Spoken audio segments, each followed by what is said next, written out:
Hey there guys, welcome back. Today we are covering Valgavoth, the Harrower of Souls, one of the brand new commanders from Duskmourn. We're in Rakdos, we're 4 mana, a 4/4 Elder Demon with flying and ward pay 2 life. Not the highest ward cost, but still pretty decent. But whenever an opponent loses life for the first time during each of their turns, get to put a counter on your commander, and you get to draw a card. Your commander is a draw engine basically. The deck functions better with him, but is not required. We've gone for a group slug effect kind of playstyle where we have a lot of creature permanents and non-creature permanents that hang around for a long time. They get to just trickle damage everyone at the table. We've got some lifelink in here to kind of stabilize us too, because we will take a bit of damage at the same time. Really good commander built in a 4-player game, making everyone hate you at the same time. Shoulder is really big in this commander, but do not buy her just for this guy. She is $90 for this printing, but whenever you get to draw a card, you gain 2 life. Great, love it. But whenever your opponents draw a card, they lose 2 life, which will always guarantee your commander turning a line of each of your opponent's turns around the table. And you'll get to draw more cards through him, and he gets bigger and bigger and bigger. Where shall my blood be spilled? So these are our non-creature permanents for the group slug effect style.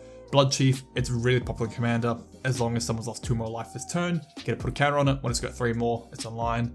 When it's online, if a card goes on an opponent's graveyard from any means, that player loses 2 life and you gain 2. It will make a big gap between you and everyone else in terms of life. Got both the vortexes here. The cheaper one is the rolling vortex. I do like this one a lot. Just each upkeep, everyone takes 1 damage.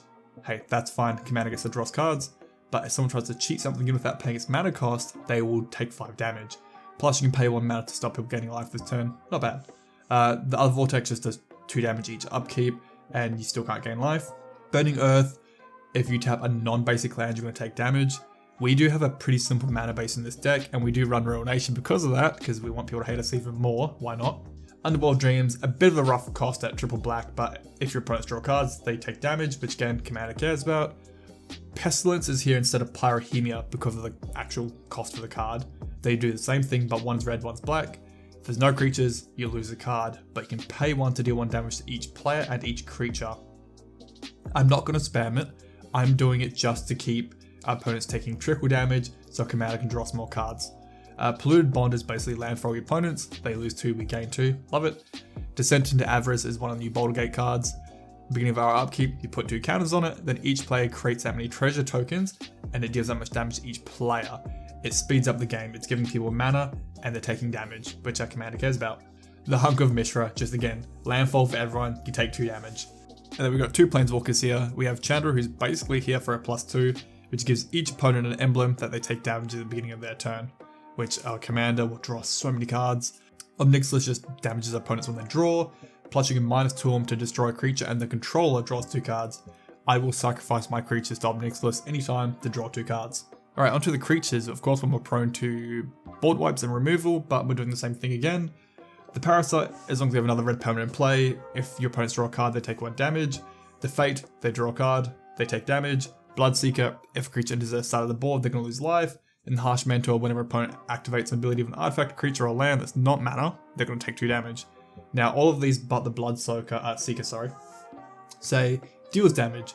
We'll give these guys lifelink through Whip of Erebos, and we'll gain more life and try and spread the gap between us and the opponents.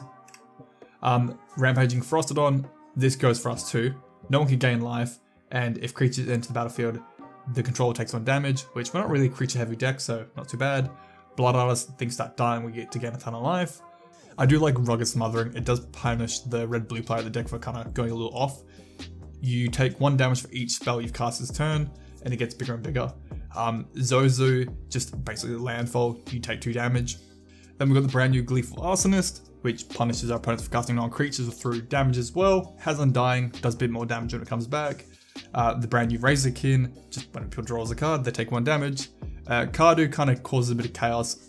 Your opponent's creatures have to attack, but not you. Again, it works in our 4-player kind of game design. Whenever things die that we're attacking, everyone loses life and we gain life. We've got the Constrictor here. He just trickles damage on everyone as well, puts all 1/1 counters around the board, and he has Persist, so he does take 2 removal spells to deal with. Then we've got Vile Smasher. Whenever we cast our first spell each turn, choose opponent random, he deals damage equal to that spell CMC to them or a Planeswalker. We care about it for our commander, getting to draw cards, of course. Remember, your opponent's turns count as well, so it could be your turn and your opponent's turns. Sir Conrad, As long as he sees creatures going to the graveyard for opponents from anywhere, he deals 1 damage to each opponent. Again, having lifelink on him is really good. And then Kaveric the Merciless. It's an expensive card at 7 mana, but whenever an opponent casts a spell, he deals the damage to anywhere you want equal to the CMC. He can start burning the entire board down. Again, give him lifelink because he's dealing the damage. Really powerful there. My faith is my shield! Supporting pieces, there's that Whip of Erebos, which we care about the lifelink, and maybe resin creatures if we need them. Then we've got Exquisite Blood. Getting very expensive, this card needs a proper reprint. But with all our opponents losing all this life, we'll gain a ton of life back. Crawl Spaces to kind of reduce how many things come at us because we are going to be hated on very early on for this deck. Sad Robot, just getting lands out of our deck and drawing cards.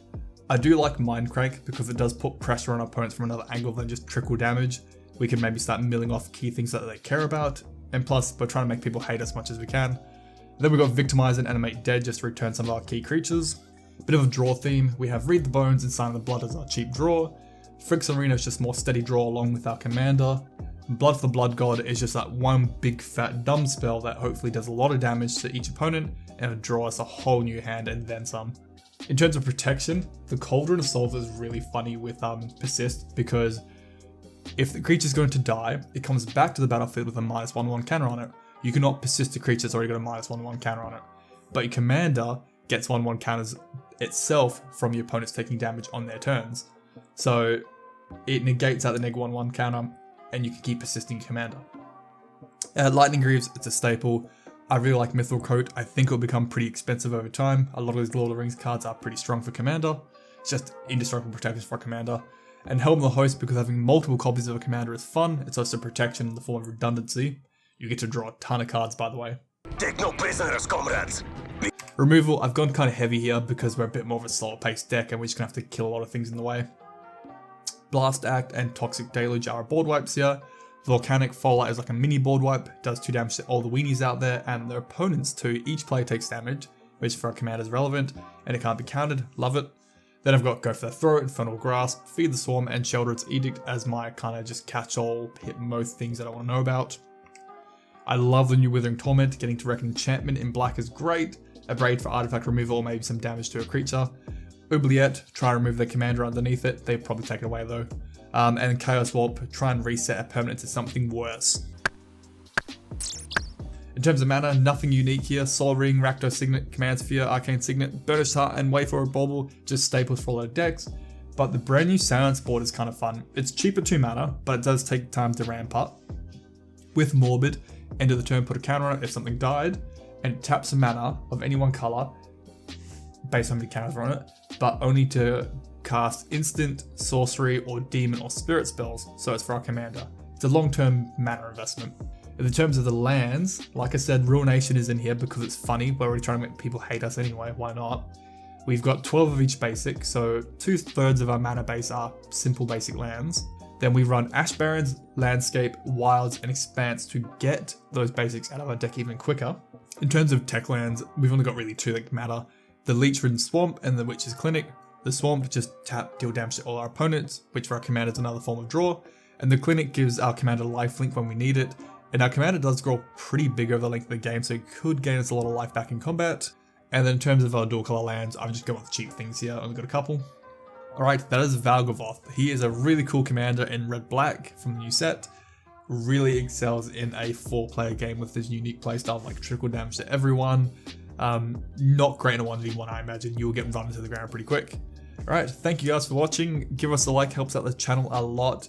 I'm nearly at 5,000 subs, so if you haven't subbed, please consider it. And thank you guys. Have a good one.